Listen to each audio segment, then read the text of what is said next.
just go ahead and pull that. You're thing not out high there. tech. We're the exact opposite. We're about as bare bones as it gets. We do this for the love, John. We don't do it for any financial gain. Oh yeah, right. You're pulling millions. There's no I wish. there's no health benefits here. Yeah. It's all for the love of podcasting.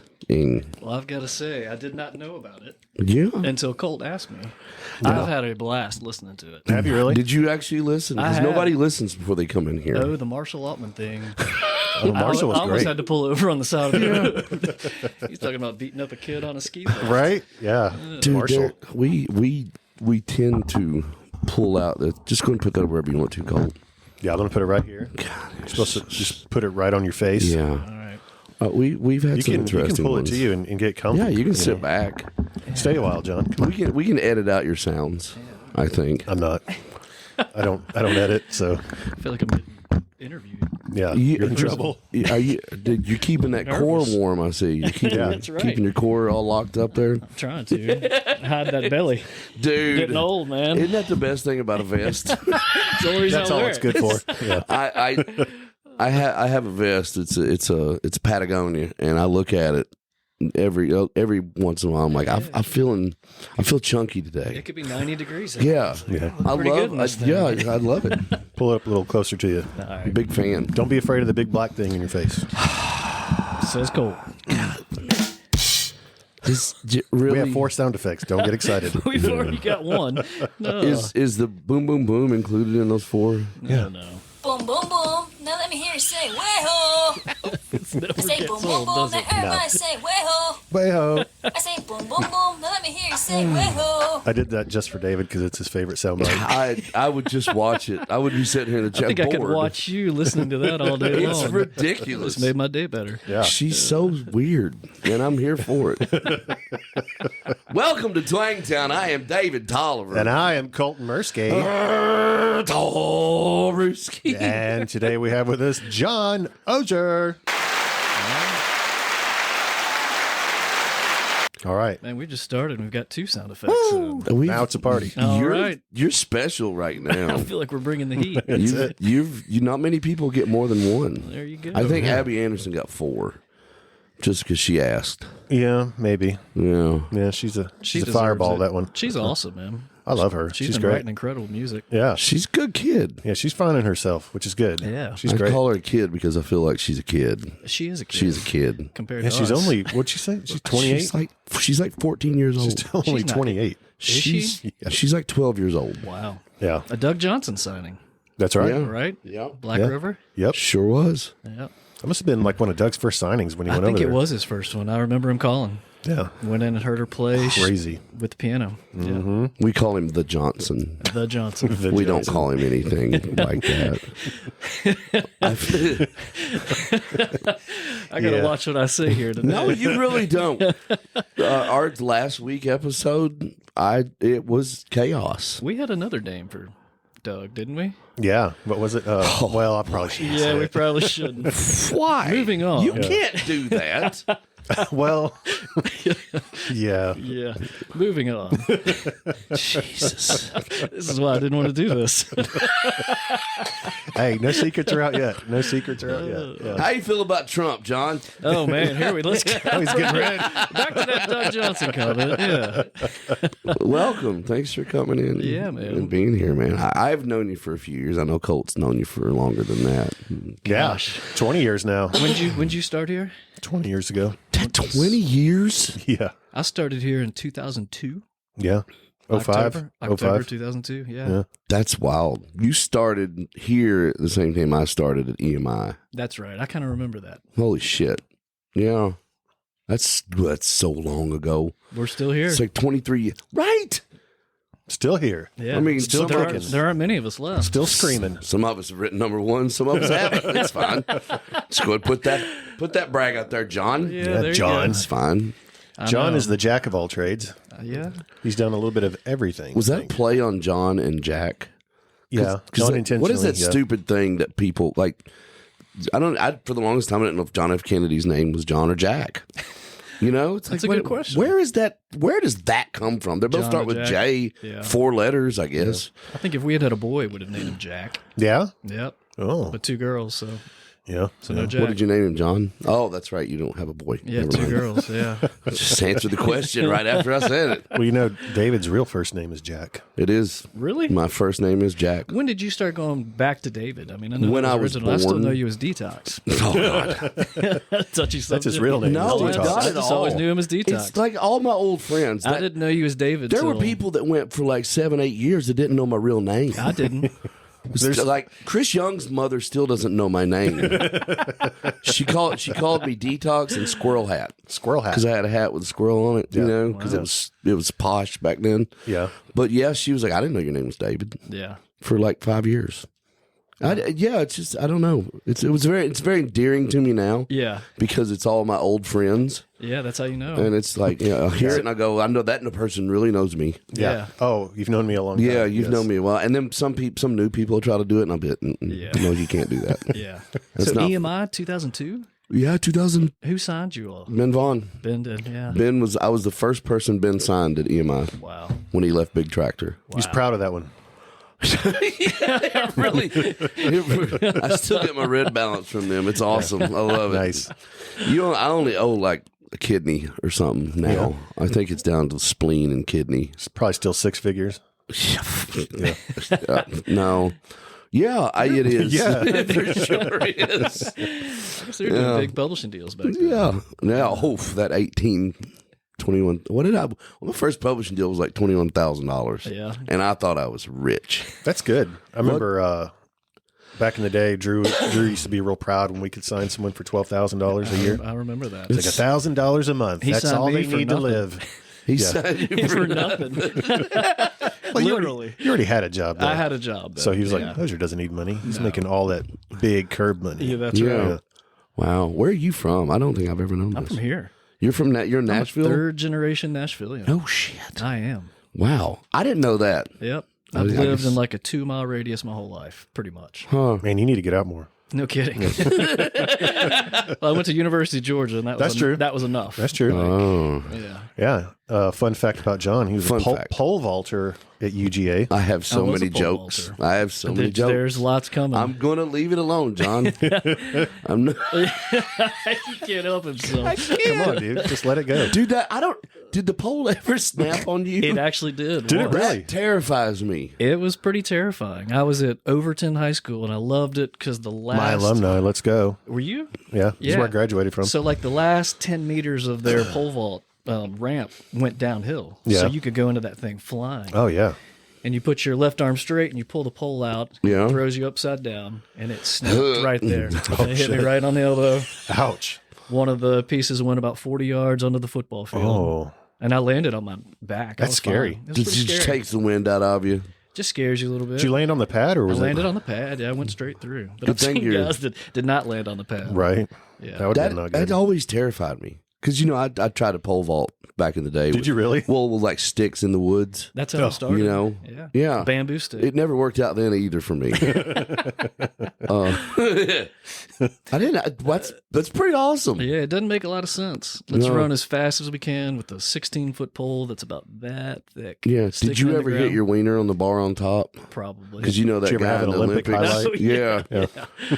John's like, probably. Yeah. Probably. I was that guy. Yeah, that was me. He should be proud. Yeah.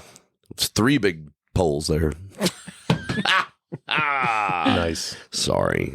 What did you want to do growing up? Was it Man, I didn't know. I played 3 sports in high school. Played so pole vaulting was one of them? football. Football. We lost in the state championship my senior year. What were you? I was a wide receiver, a punt returner, Of course you were. cornerback. Yeah, I was a Oh. fast You're the guy with shifty hands. little white You guy. squirrely white guy. Little You. shifty guy. Mm-hmm. Then played basketball. We won state in basketball my senior year At Wow. Overton. at NBA. I went to NBA. NBA, but it was the Oh. year they just switched from where we played like Stratford and Pearl Cone, and where we could beat by 60. Yeah. So it was all the Lipscomb. So Mm-hmm. we won Well, state. you but, know, I went to- I'll take it. I also went to a very small private school. Yeah. Well, your school wasn't really that small. Yeah, But yeah. and then pole vault. Yeah, Pole vault. Wow. And then went to the University of Georgia to pole vault, and I got to the track the first day at 5 a.m. and was like, forget this. There's too much going on in Athens, Georgia to spend my time sitting So on the you didn't track. stick with it for very long? I did not. Man, I was just burned out. I think I had 1 day off in 6 years playing sports. Yeah. Shit. I always remember you did pole vaulting because your co-publishing company name was Over the Bar Music. That's right. I was like, it's like, what does that mean? You're like, I did pole vaulting. I was like, Really? oh. So That's what you came up with. Yeah. Well, mine's Tolliver Mountain Music. I mean, Oh, well, good that's Lord. not much better. That's original. Wow. That's 3. That was 4. We've Was done it all 4. Oh, yeah. Oh, you did the crash? Yeah. Yeah, we did the And rim then- shot. We did the boom, boom, boom. Don't ever say rim shot to me again. What is it called? I don't know what that sounds bad now. Isn't that what it's called? It is definitely what it's called, but it's just, I don't know. You're thinking rim job, David. Wow. lot different. Your mother-in-law is probably listening to this right now. God, I hope not. She definitely is. She's very concerned about our podcast. Yeah, she's probably Googling rim job right now. Let's hope she doesn't. Oh, I'm sure she is. Oh, shit. Yeah, that'll help your Google search. Yeah. Yeah. Man, my algorithms are so screwed up. Yeah. Yeah. Yeah. It's so on Instagram, like I'll have friends send me things. Now, Yeah. I don't search these things out, No, but once you watch it, but once you watch it, all of a sudden it it's thinks like, you want to see all of it. wow, you want to see every racist video that's out there, don't you, pal? I had a friend send me this, and this is not me. I didn't make this. It's this cop standing in the kitchen drinking coffee, All right. Oh, I've seen it. and the toast pops bad. up burnt, and the cop pulls the out his toast gun is and black. shoots the toast. Yeah. And that's all it was. And I watched that one time, and then Instagram's like, "Hey, neo-Nazi, here, I bet you'd like this." Yeah. Like, no. So I don't. What did you go to school for? I mean, You look very uncomfortable. I'm right trying now. to get comfortable over this. Seat is terrible. I've got Texas stuff all over me. Yeah, get you some Golly. Longhorns. Although I don't have any room to talk to the Georgia Bulldog I over know. here. I was waiting for that. Yeah. Yeah, No, man, I went to Georgia as an English major. Thought I wanted to go to law school. My dad was a lawyer. yeah. Graduated in 4 years and was just too immature to take the LSAT.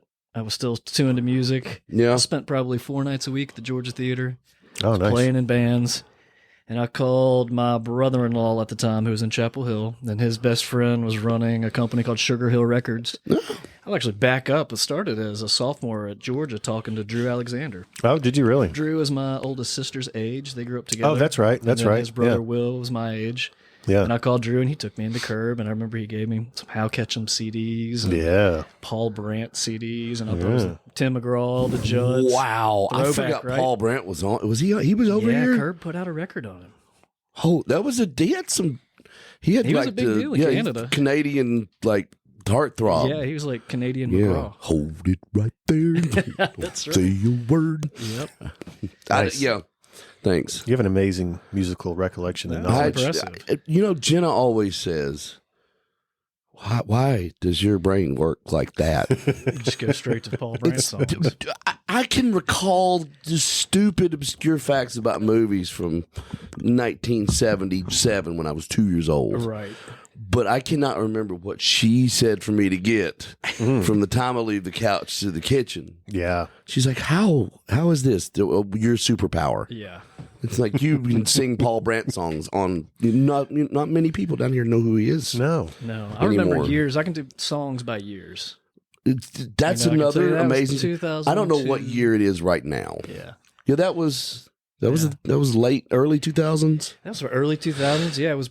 Yeah, exactly around then. I can, I have, I will, I do. All that. Yeah. So I met with Drew, and I kept in touch with him throughout the years. And Mm-hmm. I left Athens, moved to Chapel Hill, was working at the record company at Sugar Hill, putting CDs into mailers and mailed them out to radio stations. My first one was a Dolly Parton record, The Grass is Blue. And that's where I found Guy Clark and Oh, yeah. Red Clay Ramblers and about 6 months. So, yeah, I worked at the record company from 8 to noon. At noon, I'd drive to the Burger King in Durham and change from my music clothes into a suit. Worked at a law firm from 1 to 5, waited tables from 6 to 9, and then played in a band after that. Man, that's a full day. It's a full day. Wow. making hardly any money. And then out of the blue, Drew called. I was like, hey, Brad Kennard just left Curb Publishing. Do you want to still do this? I was like, yeah. So I flew back home, showed up at Curb in a suit and tie. Wow. And Drew was like, yeah, lose the tie. This isn't BMI. This is not BMI. This is Curb Publishing in that old publishing house. Oh, yeah. Yeah, hired me on the spot. Yeah, publishing had moved to the other building when I first started. Yeah, we were still in that little house. In the hut? The hut. Yeah, The writer's house? Yeah. The mold. The creepy basement? It was creepy. Jeff Tweel, Portis. Old me. PT. Remember Portis? We were just talking about Portis. We were. I thought Colt was there too, but I don't know. It's been 13 years ago. This is after Portis left and moved to wherever to do his insurance company or whatever he's doing now. Yeah. But he had came back, and I was out with Brian Davis and Lee for some reason. Strike 1 and 2. Yes. Huge mistake. And we were like, hey, let's go to Jared's and go swimming because we're drunk. Steer Ike out. Strike 2. And Portis was at the bar with us, and he just came with us. And he rode with me, and we ended up, Portis passed out on Jared's couch. Jared didn't know Portis at the time. And me and Lee and BD were like, okay, we're going to leave now. And we left Portis. Did you really? Yes, left him on the, he threw up in Jared's floor. Jared called us. He's like, would you come back? Well, no, man, Uber's Who fine. is this guy? Yeah. Remember the wasabi peas he'd have?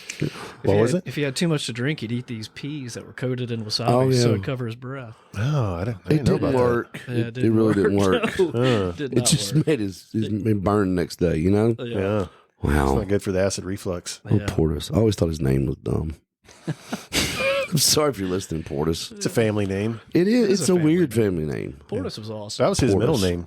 He goes by his middle name. Oh, like me. John Portis Tanner. Huh. There you go. John, Memory. Jack. See, I remember all this Jackson. dumb stuff. No, but that's not as obscure Yeah. as singing Paul Brandt on command. Yeah, I couldn't recall any Paul Brandt songs. That's Yeah. pretty obscure. You're pretty awesome. I'm amazing. You're kind of a big deal. I'm kind of, yeah, Autistic. smart. Just Yeah. take it. I'm artistic. Artistic. Good comeback. Yeah. So Drew signs you at Curb. So I As- started as an intern. Well, I say sign, but you went to work hired. at I Curb. started as an intern, taking Bill LaBounty lyrics, handwritten lyrics, typing Bill them into LaBounty. a Word document. Gosh, what else to do? Transferring DATs Fucking to dads. CDs. I hate it. We're still doing that to this day. No kidding. Yeah. Who's doing that? Our intern. Bless their heart. There Right. can't be that many left. Oh, we Oh. had so many DATs. But I know that I knew interns back in 2010 that were doing that here, and DATs went away. I was doing them in 2005, Before 6, that, 7. I was right? doing it in 2002. When did DAT go away? Right around then, somewhere. Yeah. 2001, 2002. When everything went completely digital. Yeah. Huh. So I was doing that, and Drew was cool. He'd let us pitch songs. I'd listen to the catalog, got some cuts early on. Just lucky drop offs. You hear a lot of people that I know and that are bigger in the companies now as yourself started in like the tape room. I did. The tape and a room. lot of writers started in the tape room. And Those they're don't like, exist anymore. That's how. And it's kind of sad, and people are scared to sit at the front desk. So my big promotion, I got to move to sit at the front desk at the record company. Yeah, baby. And at the time, I was where like, all the action I went was. to college to do this. Yeah. But then you learn who comes in the building and who's meeting with marketing. Oh, it's a great why is way to marketing meet talking everybody. to promotion. You're FaceTime. Yeah, you That's learn- old you're the- FaceTime you're right the there. Front face of the company. Yeah. It's a big deal. A lot of people say that it helped them hearing those songs and 100%. diving into a catalog and finding even some gems that later on they would go back to. And Yeah. I know God Bless the Broken Road was 12 or 13 years old yeah, at least. when it first came out. I know that's sounds like an old timey phrase right now because that song came out many moons ago, but that's one that jumps in my head that It's somebody true. remembered from those days and played it. Yep. Back when I wasn't crusty, I listened to everything. Right? Bobby Tomberlin, Brad Martin, Walt Wilkins, Jim Riley. Jim Riley. Jim Riley was amazing to me. Yeah. He was so interesting. The Return of Buddy Cruel. Remember that album? Yes. It's so good. Yeah, Drew made me listen to it. He's like, "You're gonna love this," and I was like, It's "This incredible. is so weird." But no, that's how you learn it. Yeah. And then I kind of slowly moved up. That's when Doug Johnson came in.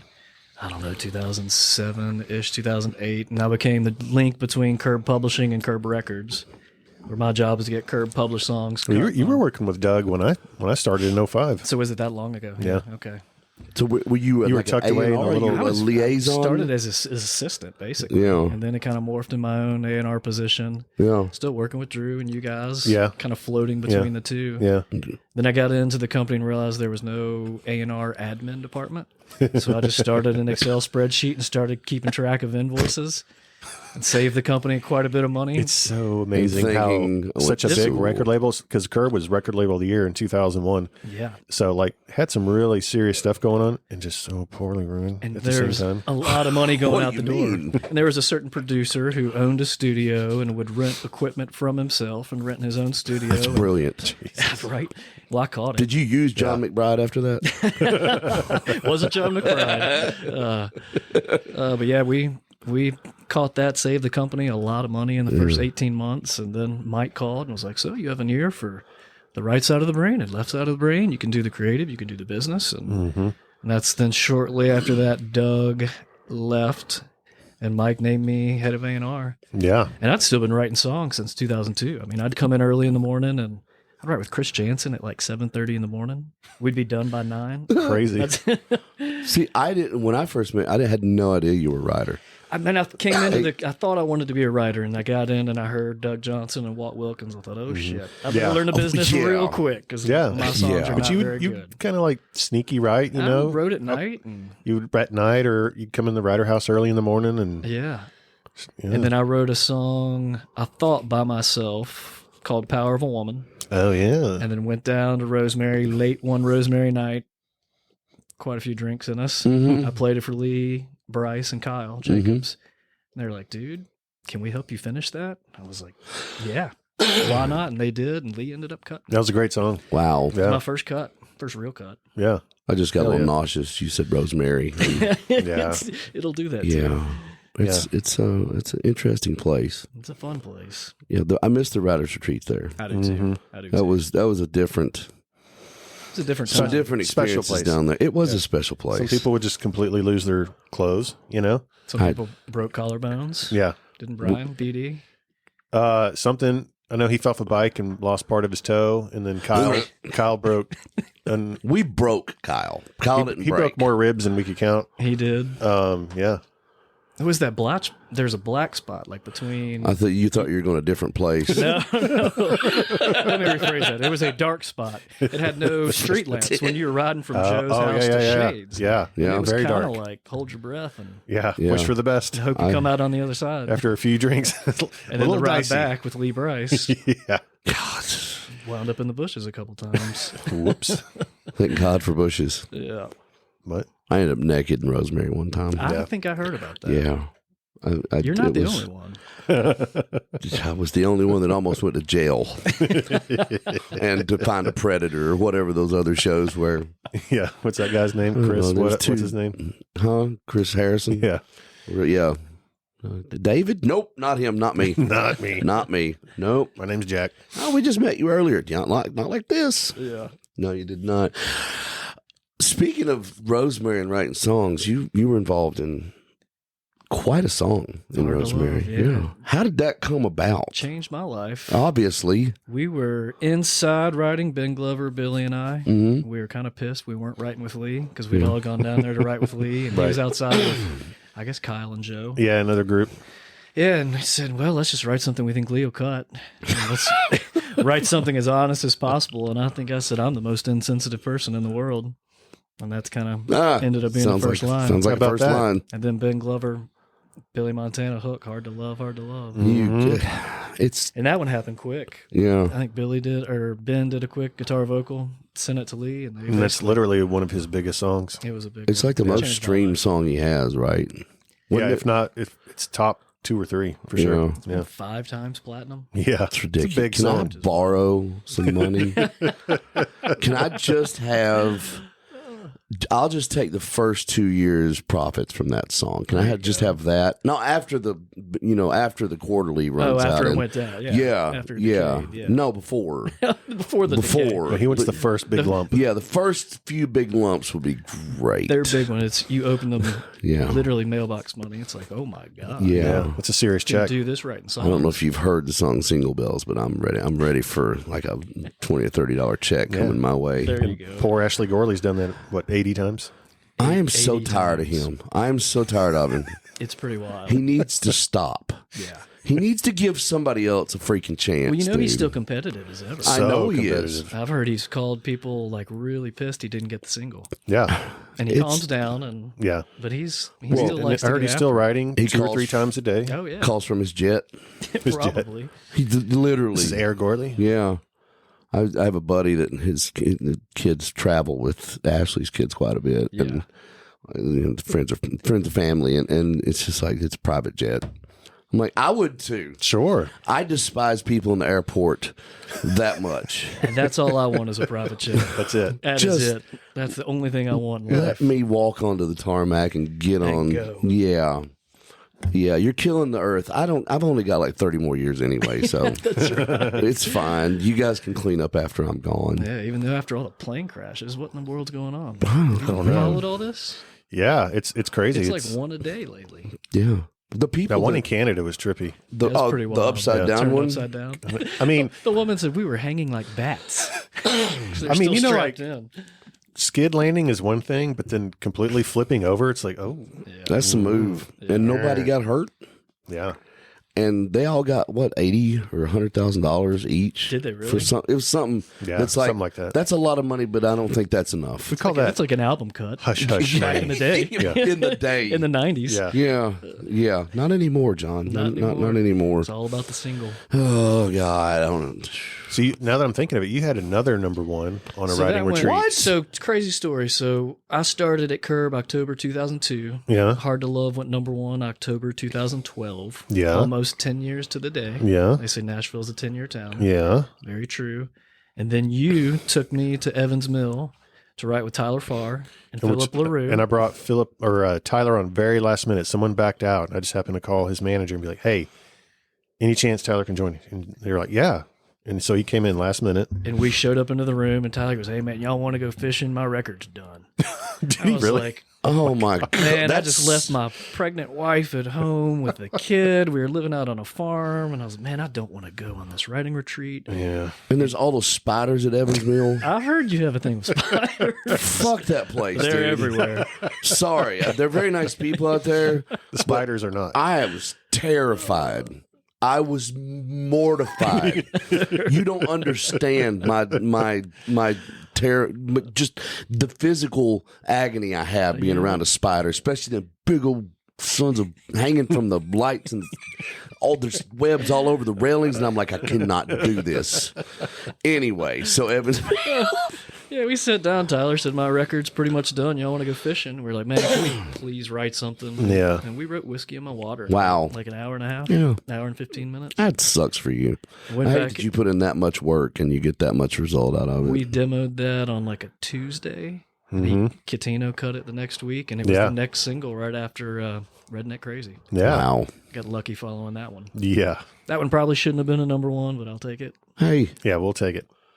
we all know in this town it's a lot of luck. It's a lot. It's a lot, and it's the majority of it's timing. Well, to be in a room when a hit song is written is a miracle. You know, To have the artist like it is a miracle. To have to get through A&R and management and get cuts a miracle. Make to it make the the album. records is a miracle. To get to radio is a miracle. Then have people like it's a miracle. But like 50 of them happen every year. yeah, and it's hard to explain that to people because people they'd see from outside looking in at our lives, and they're like, "Oh, you've had cuts by Tim McGraw and Chris Young and Lee Brice and Jared Neiman. You must be a billionaire." Yeah.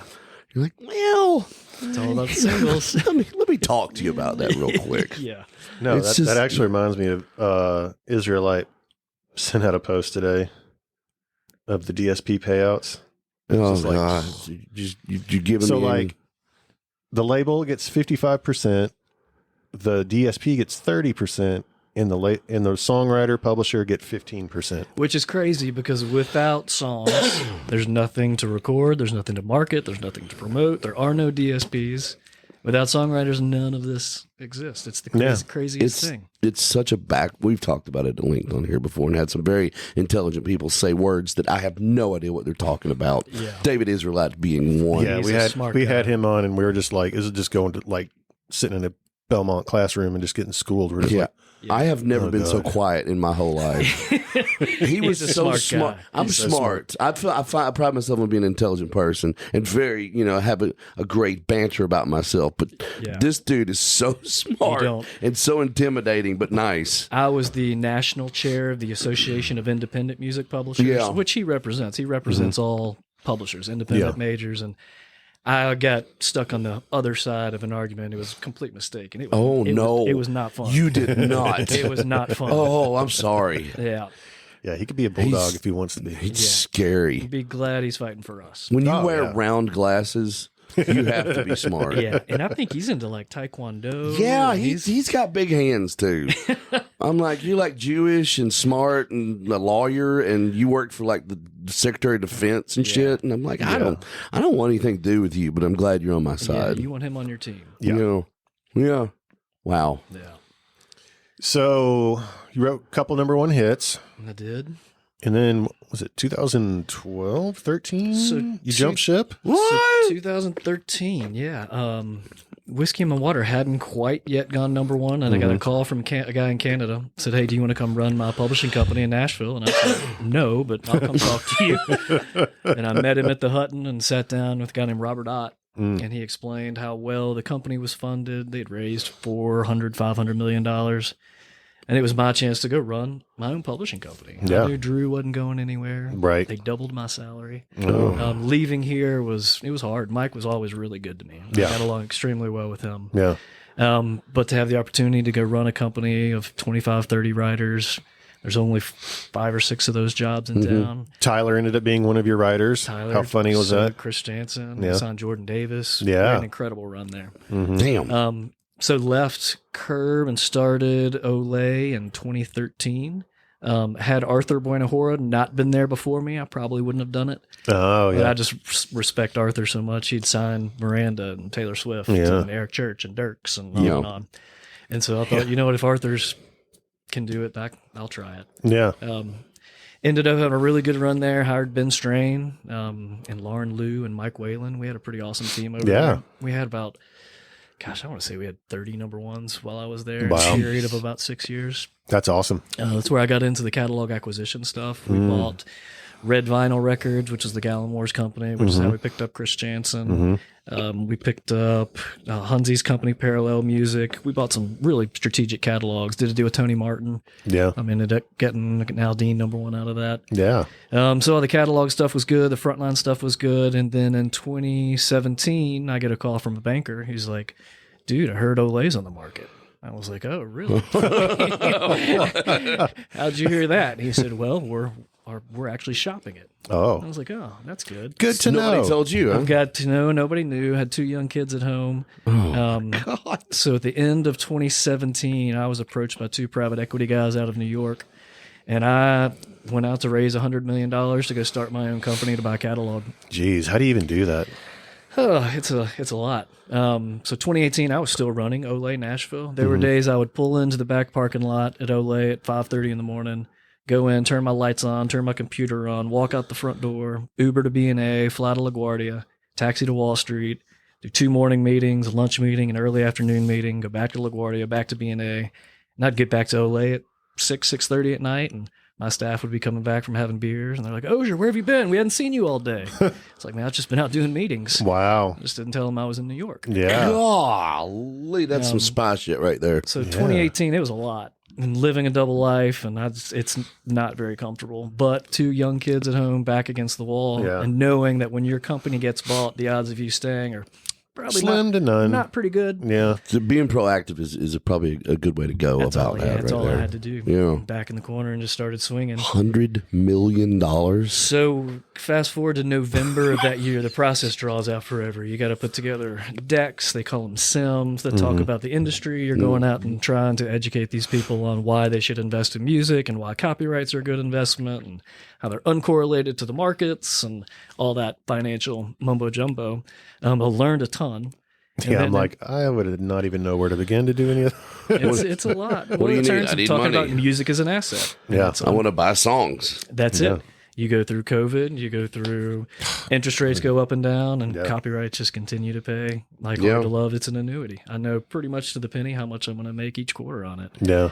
So I learned that lingo, and then they put me in the room with Reservoir in November of 2018, whom I'd never met. Fly to New York, sit into their boardroom, make the pitch. Their CEO comes back and says, "This is the best business plan we've seen.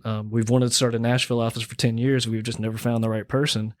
You're our guy, but we don't need your private equity people. We want you to come work for us." Huh. I said, "All right, well, I've been living a double life for almost a year. If you're serious, make me an offer." And the day they made me an offer, I had one last obligation to these private equity guys. Met with the private equity group at BMI over here. And in that meeting, we raised $50 million in equity, which we would have matched with debt. So raised $100 million. Wow. So I called Reservoir and said, "Hey, I've raised this music fund." I called the private equity guy, said, "Hey, Reservoir wants me to come work for them direct. I need a few days to figure out what I want to do."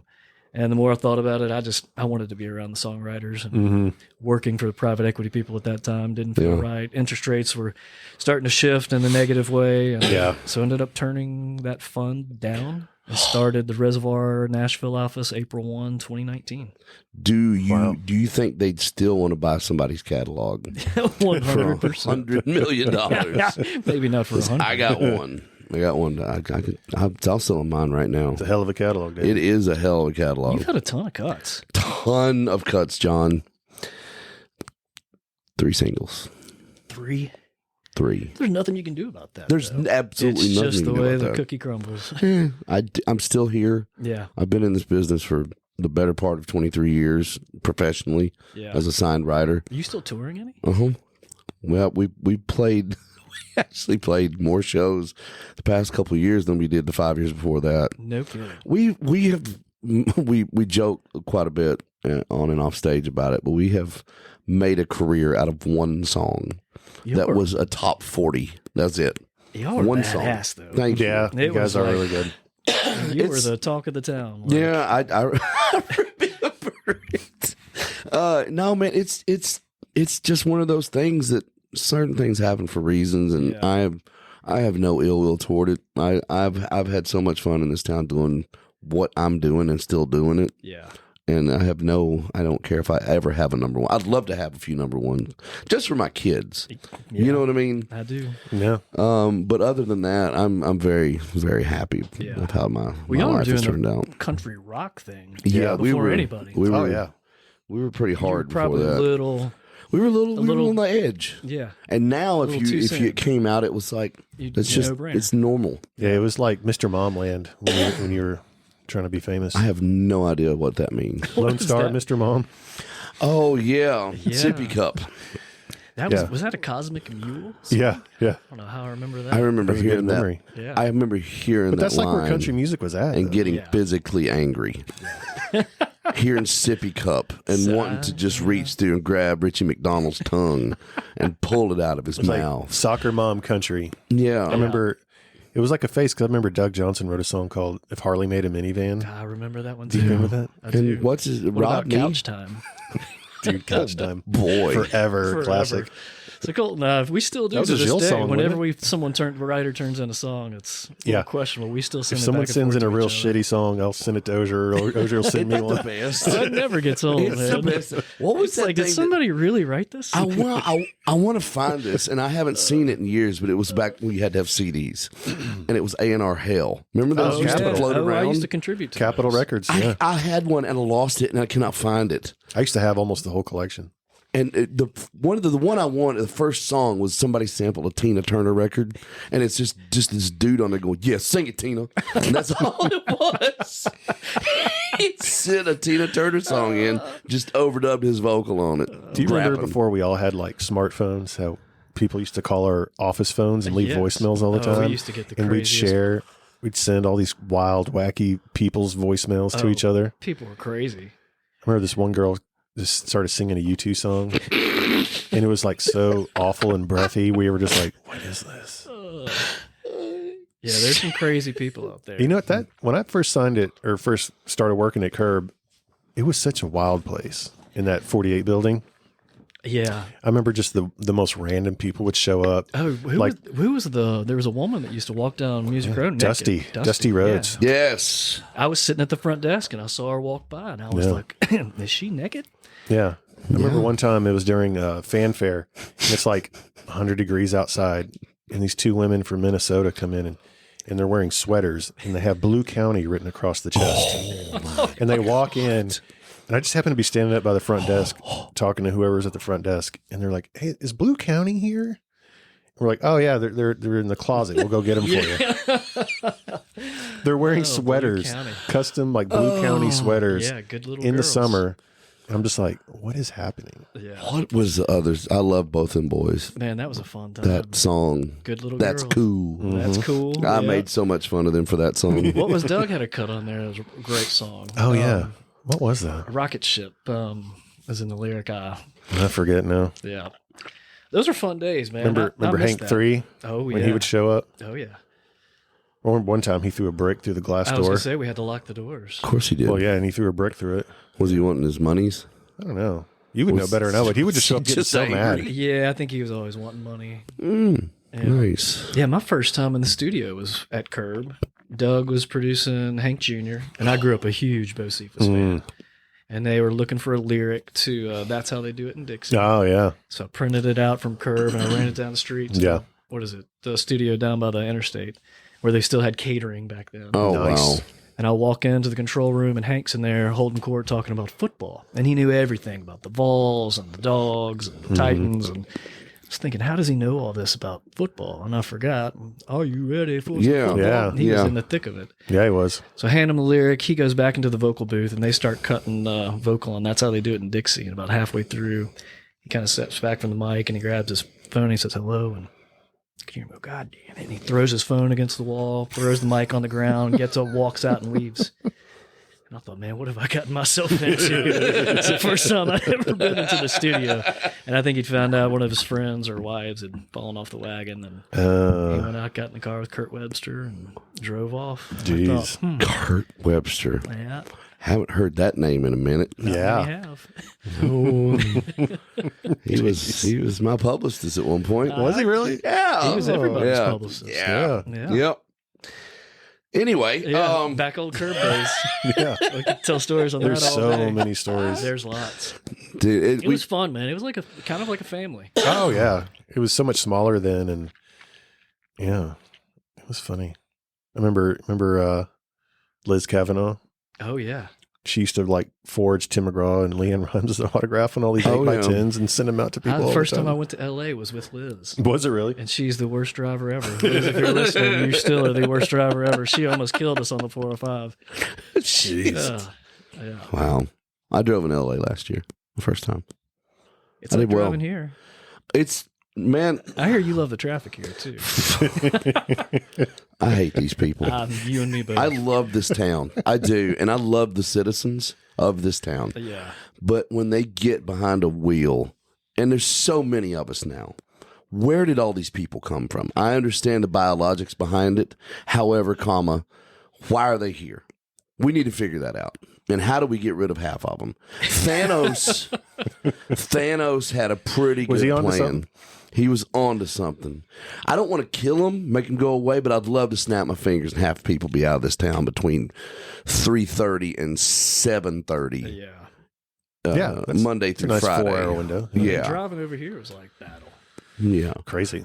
People in the morning, at least, are driving faster and smarter. Yeah. You know what I mean? Yeah. There's a bit of a flow to it in the morning.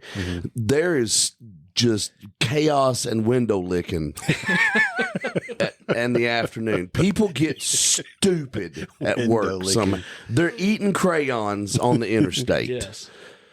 Dump truck. Their favorite color is dump truck. So yeah, I've done better, John. I'm doing better. I Yeah. listen to classical music on the way home now, I listen to NPR. and I breathe, NPR. and I open the sunroof. Yeah, that's a good idea. Open the sunroof, and I say it now. I don't go to the interstate when I leave here. No, you can't. I go through Green Hills back roads to Brentwood. Yeah. I will not involve myself in the fuckery that's on Interstate 65. Dude, it's don't know how 65's a people do it. breeze compared to 24. Oh my God, I almost said something real bad. Why are you filtering yourself now? Yeah, what's stopping you now? They're putting that choice lane on 24. Are they? What is that Yeah, again? it's a toll. It's like the toll lane. Oh. It's like if you've been in Atlanta, I don't know Yeah. if you've ever driven there. Oh, I've driven through I there don't like several that times. at all. It's Don't always even like- terrible. Don't like it. Don't like it. Yeah. But they have the little lanes in the middle, and it's a toll lane, but you have to pay a monthly fee to go in there. And yeah, that's what they're putting on 24. I don't know Awesome. how it's going to work. It's not. I would just add more. You know how the HOV lanes we have, how nobody uses them They correctly? don't. No. Yeah. No, I think Cops don't even enforce them here. They're just No. like, meh. Yeah. No, I drive backwards in it. We went to lunch. Yeah, we went to lunch. Someone and was going the sure wrong enough, way. Here comes some moron from Florida down the wrong way. On Music Road? Yeah. Oh, no, Just there you trucking it down the left lane the wrong way. And we're all like, go. Around. And Yeah. don't come and back. it's just staring blankly into the sun. Yeah. Yeah. I'm with you. Yeah. So, do you have any other wild, crazy memories from Curb when you were working here? Oh, man, there's lots. Who was your favorite artist you got to work with? Wow, that's a rude. You can't do that. I'm sure Yeah, there was that's a tough someone one. who Well, I was mean, like, I was working at the time with Jody Messina and Leanne Rhymes and Winona and Lee and Heidi Newfield and Dylan. And I remember the one person who really stood out to me that I wish I got to spend more time with, but I always found fascinating was Hal.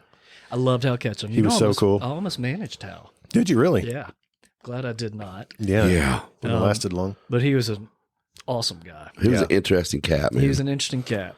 Had huge hits. yeah. Small Town Saturday Night. and Dude, he- I Know Where Love Lives. That Past the first Point of time- Rescue. That whole Yeah. first. That's actually was Drew's favorite song. Yeah. He gave me that Hal Yeah, it Ketchum was. record. Yeah. And I fell in love with it. Mm-hmm. I spent a lot of time with Hal. The Winona was pretty awesome. Yeah. I took her to a pitch meeting with a certain pitch group that you all are probably aware of, and she left. She pulled me aside. She grabbed me by my shirt. She said, "Don't you ever do that to me." It was that bad, huh? It was that bad. Oh. And she was right. Did it rhyme with Hicks? Yep. Yeah. Yeah. So I became close with her. Yeah, we had some characters. Lee was great because we all started like Together. He Yeah. signed as a writer, kind of like the same time I started as an Yeah. intern. So we Yeah. kind of all well, grew up together in it. At the Wow. same time with Hauser and Neiman. And yeah. It's That whole amazing to crew. see your friends be so successful. It's really fun. I'm sure you're proud of all your friends, David. I was in the class with Luke and Eric and Lee and Randy and Yeah. Jared and God, who else? Jake Owen. Jake, yep. I remember when Eric got in. I'd been writing with Eric quite a bit, church, and it's like, "Are you trying to do an artist thing?" He goes, "No, man, I ain't doing that." And like a month later, he had signed a record deal. I'm like, "You liar! I hate you so He's a hell of a much, songwriter. dude." He's undeniable. I don't care how I feel about him as a person, but he's a talented cat. Very talented. Yeah. Not that I don't like him as a person. I'm Yeah. just, you know. A great songwriter. Yeah, What was he's the a- one he wrote a thing we cut on Lee? Oh, the Life Yeah. Off My Ears. Life Off My Ears. Great Oh. song. Great song. Yeah, right after Lee cut it, I heard it. He was kind of like pissed. He was like, Yeah. I was thinking about cutting that, you guys. Yeah, Sony smoothed that over. Yeah, man, Kurt was fun. I got to meet all sorts of cool people with Mike. Mike would send me to go meet with all these legacy artists. Yeah, At the time, mhm. I had no idea who they were. Yeah. But looking back, it's like, God, I can't believe he put me in that position. I Yeah. had no idea what I was doing. It shows trust. Yeah. He said that saw to me you, a couple you know. times. Well, he was also teaching me too the Yeah. history of it, because I had no idea what I was doing when I got into this. None of us did. I didn't go to Belmont. Nope. To Georgia. There wasn't a music program there. I had no idea. So you just kind of get in and figure it out. But yeah, Mike was teaching history of it, and I think you got to kind of learn the history of things to know. You got to know where you've been to know where you're going. Right. Yeah. So when you were doing A&R at Curb, one of your jobs was listening for songs for the artists, which was probably more of a big deal back then, because I feel like artists are they're co-writing more now probably than they did back then. Yeah. Was there ever like a moment where you found a song and you're like, whoa, this is a huge hit? Yeah, Like, there were more outside cuts than artists hardly ever wrote. A&R people are actually still listening to songs. There wasn't TikTok or data-driven signings. Right. It was all about the hair on the back of your neck standing up. right. I remember I heard Take a Back Road for Rodney. Yeah. Knew that was an absolute smash. Somebody told me not too long ago. Actually, I Drive Your Truck was probably my favorite one. Lee and I were Close down songs, at the Palm listening to songs with the Crazy Eights. And Lee and I said, we're here. We want nothing but up-tempo, a song you can hold your beer up to and Lee can rock at a festival. So we went through the first round of songs, and they were the worst songs I've ever heard. And we got to Rusty Gaston, and Rusty said, well, I don't have that, but I've got this. Oh, Rusty. And he played I Drive Your Truck. I remember Lee turned around at the end of it, looked at me. I'm bawling. He's crying. It's like, yeah, we got to cut that. Yeah. Then we had to go get the song. Yeah, because it was on hold for somebody at the time, It's on right? hold for somebody else. Lee hadn't had a hit yet, and they're like, yeah, I don't know if we want to burn that song on this guy. And somebody reminded me of this right after Ben died. Yeah. Apparently I called Ben and said, if you don't give us that song, I'm going to walk across the street and cut your balls off. I didn't remember saying that, but I wouldn't put it past myself. So aggressive. I know, right? Of course. We got it, and that was a special one. Yeah, the fun part of A&R is you get to hear the best of the best. Yeah. Like publishing it's my favorite thing to do because you're the center of it all, but you're in A&R, you're hearing the best of every writer at every publishing company. Yep. So you just get to hear what's going to happen before it happens musically. So I miss that part of it. Is there any song that, other than Daisy, that you heard, you were like, I cannot believe that wasn't a huge hit? Oh, there's lots of those. Oh, yeah. I know a few, and it's like, Yeah. how did that not Like translate? Still, that was out of this count. Still. How is that not a hit? I don't know. That was a weird time. I It know was McGraw and Curb were not in the happiest of places. And Yeah. I was if I the remember right, first Tim, person deposed in that lawsuit. were you really? Yeah, I felt kind of like I did when I sat down here to start this podcast. And you know what's great also is when you have songs on his last Curb album. Yeah, That was great. Yeah, made that was a lot of good money. time. Yeah. It was amazing. yeah. I remember back, our offices were adjoined. Remember the old studio office? Oh, yeah. I had the little closet room and you had the big studio room. And I remember you playing Me Felt Good on My Lips. Yeah. You're like, dude, listen to this. I think I found a hit for McGraw. I was like, yeah. Yeah. I remember that. Yeah. Another one I remember. But I don't think that one went number one. I always felt like that was a hit. It was a Did number it? one. Did it? It might have been a sneaky number one.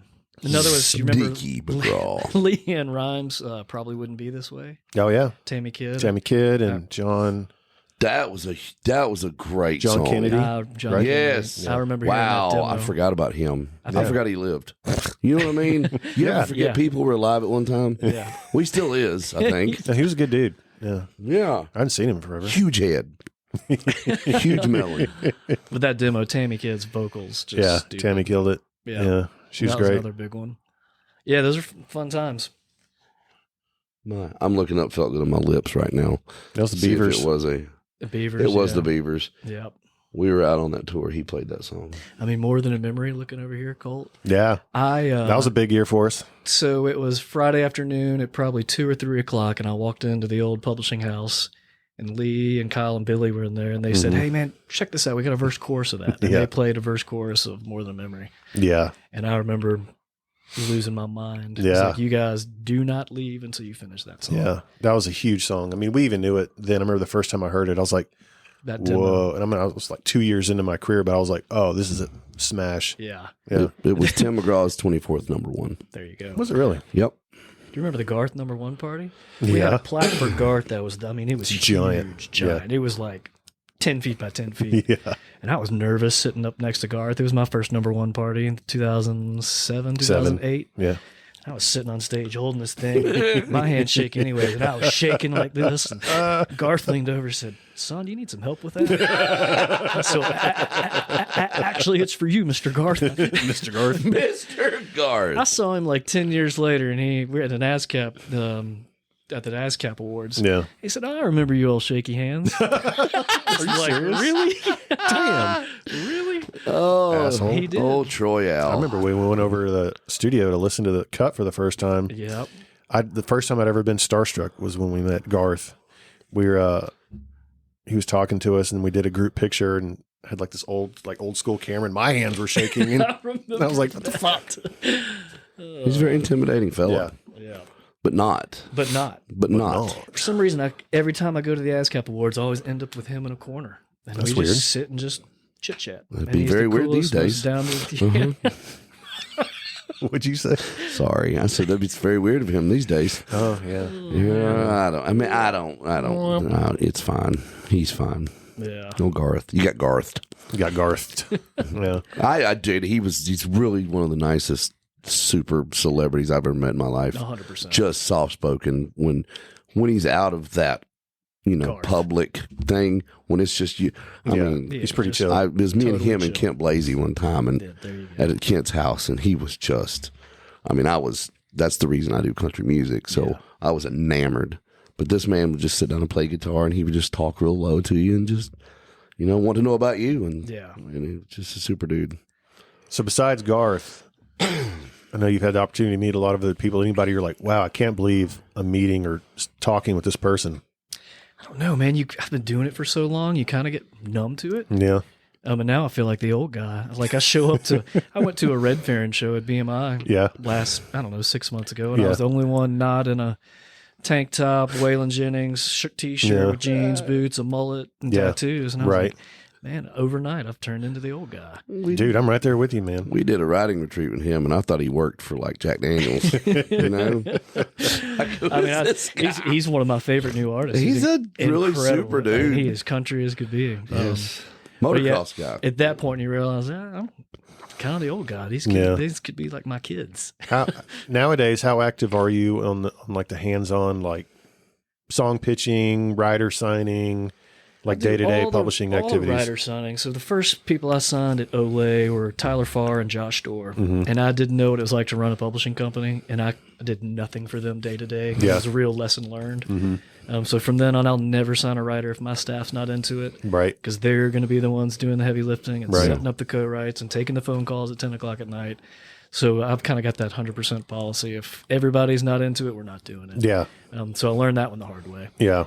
But now day-to-day pitching, if there's something that I hear that's like I'm willing to bet my career on, Sure. or if I hear it and say, if this doesn't get cut, I'll quit, Yeah. I'll pitch a song. I got you. Other than that, man, my deal with my staff is do all the business affairs, focus a lot of time on catalog acquisitions. I do all the deal negotiations. Basically all the admin stuff. Yeah. I take and let them go be creative. 'Cause Yeah. they're in the thick of it. They're the ones going out at night, and they're more hip than I am. Like, I can't even walk into East Nashville without looking like a sore thumb. I mean, shit, I wore khakis for the first 10 years of my career. It became my thing. I can't remember the last time I had hard pants on, It's ridiculous. Hard pants. We had hard pants and soft pants. Old David Hard Pants Oliver. That's my father-in-law. He said something one time. You're flying somewhere, and he's like, "Well, I didn't want to I got to wear my soft pants." And I'm like, "What? What did you just say?" It's my soft pants. The soft pants.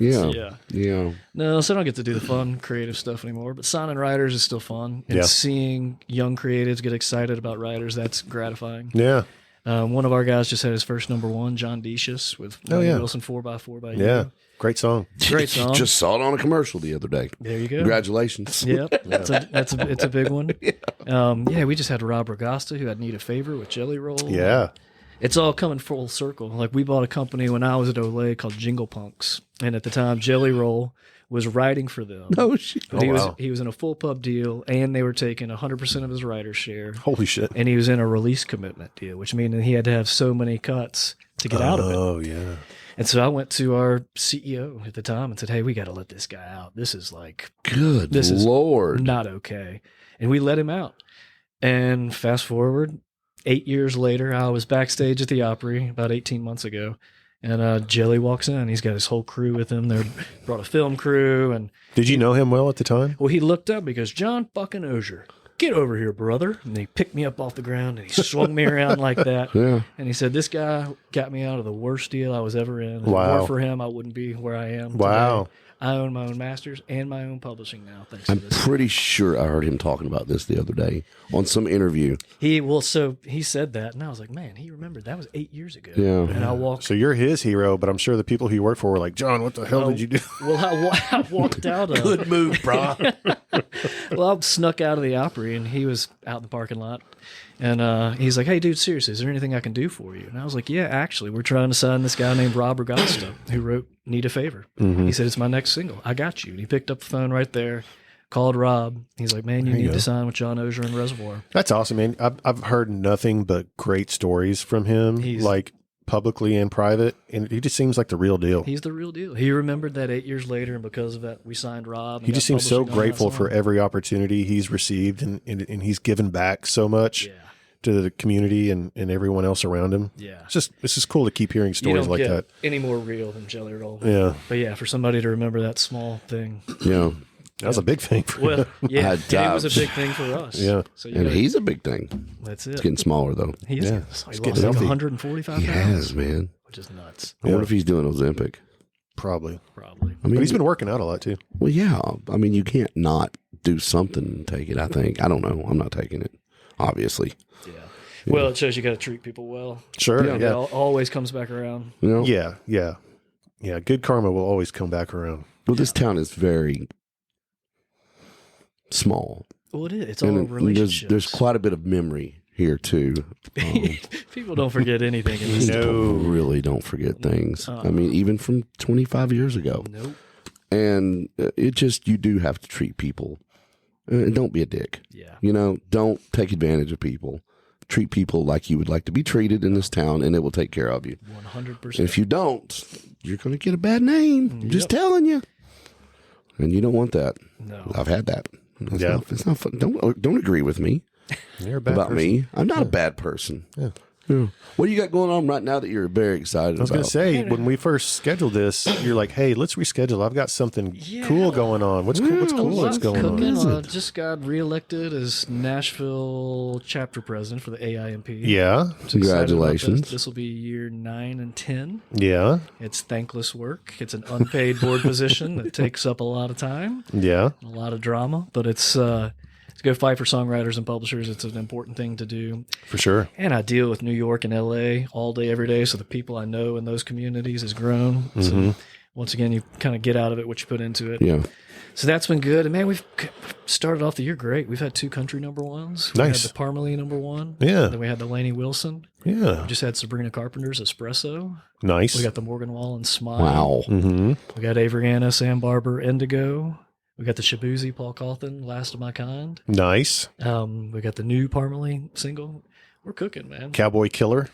Cowboy. Just wrote with that guy Yeah, the other day. we listened to that song yesterday because he just wrote with Paul Peter Newman. Peter Newman. Oh, Yeah. nice. Yeah.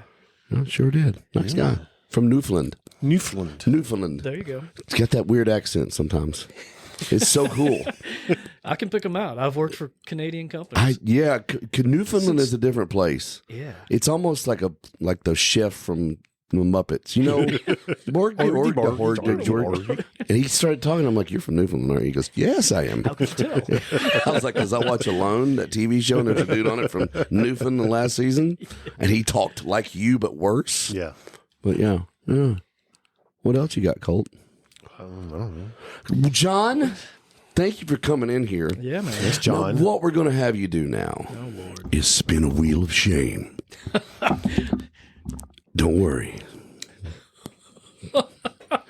Just go ahead and get up there and finger that thing, son. Who made that? Colt Me. did. He got it on the Amazon. Today's is- episode brought to you by Amazon.com. This is how you know if someone's actually listened to a whole episode or not. From A to Zon, Amazon. Hate to on. You know, what'd you land on? Truth or drink. We have to come up with Chubby more. bunny? Chubby bunny is the best thing ever. Have you seen a chubby bunny before? If it's like the kids' game. don't know. I don't know, man. I don't know. Pick a card, any card, but don't look at it and give it back. Why does he have to pick the card? Why can't you just pick the card out? Because he's not looking at it. It's now you get mad at people for looking at the card. You should just, you should just pick the card out. Give simple instructions, John. Oh, here we go. Here All we right, go. Johnny O, what did you get in major trouble for doing as a kid, and did you ever learn your lesson? That could go a lot of different ways. What'd you Think about the do? audience here. It's fine. You listen to me. Yeah. So I was a freshman in high school, and I had a buddy who, you remember Pepsi Clear? I do remember yeah. that He had drink. filled up Pepsi Clear with 20 ounces of vodka Wow. and drank the whole thing at once. And we were hanging out by the pool in this like subdivision where we weren't supposed to be. Yeah. We saw the security guards coming, so we all ran and we climbed the fence. And as soon as he got to the top of the fence, he passed out. Oh, shit. Like that 20 ounces of vodka hit him like that. And Well, how we old were jumped you? over. I was freshman in high school. Oh, yeah. Yeah, so we were underage, Yeah. couldn't even drive. Yeah. And he's laying there on the ground. I was like, what do we do? So we kind of hid over in the bushes and we're watching him like, is he alive? He actually stopped breathing on the way into the hospital. No He was way. pumping his stomach, and he ended up being Whoa. okay. Wow. Unfortunately, I do not think he's learned his lesson. Wow. Oh. That scared the daylights. out of Crystal us. Pepsi will do that to you. Pepsi Clear. Pepsi Clear. I thought it was Crystal Pepsi. Is Crystal? Yeah. You guys Shit, really, I don't know. really want to fight with me on this? Are you familiar with the cornucopia effect? Is that like the Mandela effect? But Yeah, it's like things we remember as kids, but people say it didn't really happen. It's Like the- the Fruit of the Loom logo, how it used to have a cornucopia on it. Yeah, it's the Mandela effect. And then they're like, no, the cornucopia was never part of the Fruit of the Loom logo. And everybody's like, yeah, it was. I remember it as a kid, but there's no way to back it up. Huh. Yeah, the Mandela effect. Crystal Pepsi. Crystal Pepsi. Suck was the it, Colt. What was the clear one? Clear Coke. Coke Clear. Coke. No, I don't think Coke did that. No. Maybe it's clearly Canadian or something. Is what I'm thinking of. Oh, maybe that. Yeah, I'm Crystal Pepsi because at the time back home in East Kentucky, Coke wasn't big. It was Pepsi. Yeah. The Pepsi challenge. All these rednecks drank Pepsi and Mountain Dew. That's so gross. So the Crystal Pepsi came out. We tried it and immediately did not like it anymore, and moved on to Coke. It was so bad. It was Where are so you from bad. in Kentucky? Around Hazard. Okay. In between Hazard and Pikeville. All right, my wife's East. from Glasgow. You're the guy that taught my mom and dad how to fly planes lives in Glasgow now. I don't know why I told you that. It just seems There you go. yeah, but yeah, I'm complete opposite end of the state. Yeah, gotcha. Over by Virginia and above, West Virginia, West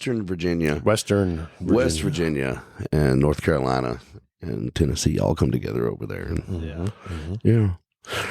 We have one more thing we do. One here. more thing.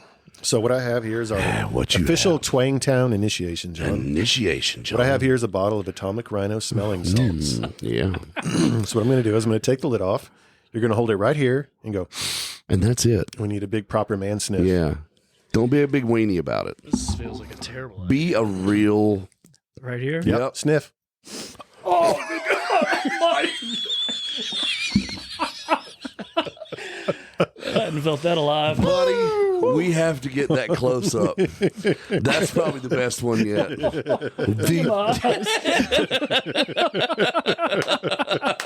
Man, I need that every Saturday tear morning. on your face. Right in. So you'll appreciate this. The first time we ever did that was with Jim Ed Norman. We almost killed him. He fell over in that chair. And we're like, oh my God, we just killed Jim Ed Norman. He got up in here though. Oh, my He got Lord. up in it. Yeah, but before we realized, like, don't go here. You got to come down here. You awake? That thing's real. What is that? I'm like sweating now. I'm going to take this vest off. It's brutal, man. John, thank you for being here today and coming Yeah, talk buddy. to us. We appreciate you. Thank you for you're being not, good. You're not like on socials or anything. Are you right? on socials? I'm not, man. I've never been on it. You're off the grid. Never joined. I Don't be figured gritty. So if you want to follow Ozier, just, run around. Call Colt. Go check Run out around Music Reservoir. Row, see if you can find him. That's it. Yeah, he's in a vest right now. So Yeah. go, No, I go never find him. joined. Colt, tell them where they can do Yes. for us and me and my kids. I don't know. We are available on all streaming platforms. I got You can dirty follow us feet. on Facebook, Instagram, and Would Twitter. you like something? Rate it, like it, subscribe to Twitter it, it or comment. ZX. What is it now? Q Twitter X. X. It's not Twitter anymore. It's X. X.